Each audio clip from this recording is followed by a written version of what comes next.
Works, and with me this morning is occupational therapist and co-founder of Therapy Works, Sarah Stevens. And this morning, Sarah, good morning and welcome again. Always a pleasure having you here.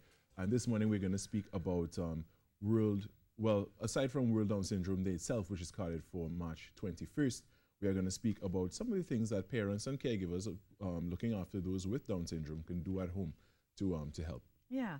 So last week we kind of spoke about Down syndrome in general, and I wanted to give parents some tips and strategies that they could do to help their kids at home. You know, ideally, it's best if kids can get intervention from a young age. Right. But I know that the cost is prohibitive, as well as access to therapists, because we are still a growing professional in Trinidad and Tobago. Yes, exactly. But two things as an occupational therapist, two things that I typically work on when I get a kiddo with Down syndrome, and I get them from 12 months all the way up, is a range of ages.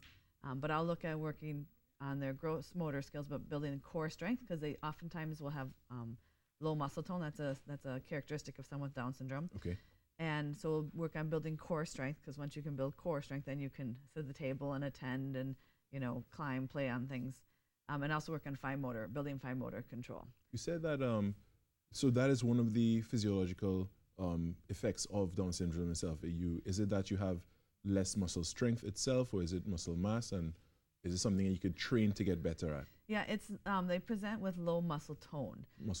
That being said, I have plenty of kids that I've worked with over the years who are strong kids. I mean, we have athletes in Dubai and Abu Dhabi right now performing and doing us proud. And doing us proud, yeah. So it's they have, then I'll have kids that I work with who are quite strong, and I can see how strong they've gotten, but they're still very flexible with that low muscle tone.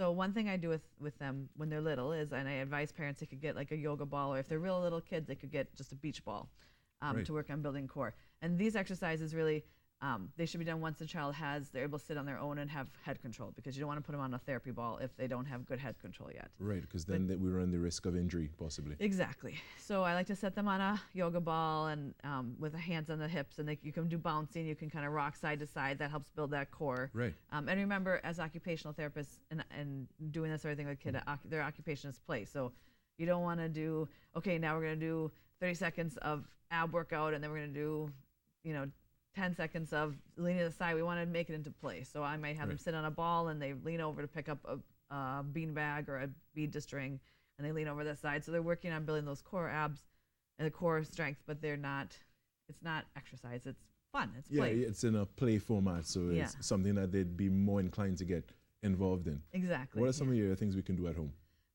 I also like to have them, when they're on the ball, I like to have them lay back and pick up a toy behind and sit up. So they're working on building the core strength again, but it's fun. You can also flip them over on their tummy and have them work on building shoulder strength. So they're on their tummy on the ball, and they can walk out to get a puzzle piece and walk back. So you kind of roll them out on the ball and come back. Yeah. So kind of like doing a plank, but again, fun. A fun version of it. Yeah. Nice. And we also work on, like I said, fine motor. And some of my favorite things to do with that is get some PlayDoh, let the kids roll the PlayDoh out, pinch the PlayDoh, make a little ball, squish the PlayDoh. Those are all great things to work on, or plasticine, sorry, I say plasticine here. Those are all great things to work on building hand strength. And, tuning those fine motor skills. Yeah, and there's so many different ideas. If you look up, like for parents, they can look up strengthening fine motor skills for 2 years, or strengthening fine motor skills preschool or primary school, and there's lots of great ideas of how to take those activities. Really, therapists are great because we can take the activity and grade it and adapt it and grow it, but parents at home, there's so many things they can do. PlayDoh, using the utensils in the PlayDoh to cut the PlayDoh, stringing beads, pre-writing skills. We like to put shaving cream on a side of a bathtub wall. Right, I think we spoke about that once. Work on that, building those fine motor skills that way. So there's lots and lots of things. Lots of things, and with household items that you can get anywhere easily. Yeah, one of my therapists one day brought just a box of toothpicks, and with a little, there's usually like a little, they don't just dump out. There's like a little grid over the top of it. So she just had the kiddo work on putting the toothpick back in. I mean, it's a simple task, but it's good because you have to work on building that pincher strength, and then moving the toothpick in hand and putting it back in. And even the accuracy of having to put in each one, and and that and other simple things. We definitely have to have you come back and give us some more tips about things as we commemorate World Down Syndrome Day coming up on the 21st, as I said, and then we commemorate March as Down Syndrome Month. Yeah, and the 21st Thursday is lots of socks. So a lot of people around Trinidad and Tobago will put on their socks to show awareness. I have some funky socks Good. at home. So you guys are all and, set so for I'm going to be wearing. Thursday.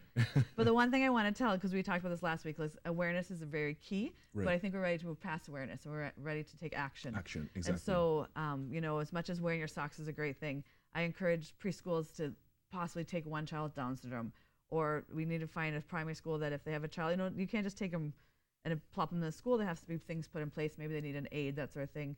Exactly. Even down to companies hiring people with disabilities. Like that's, Yep, you know, that's awareness is great, but we'll have to stick a pin in it for right now because we have to take a short break. We'll be right back, but we'll continue this chat with Sarah maybe next week. Yes.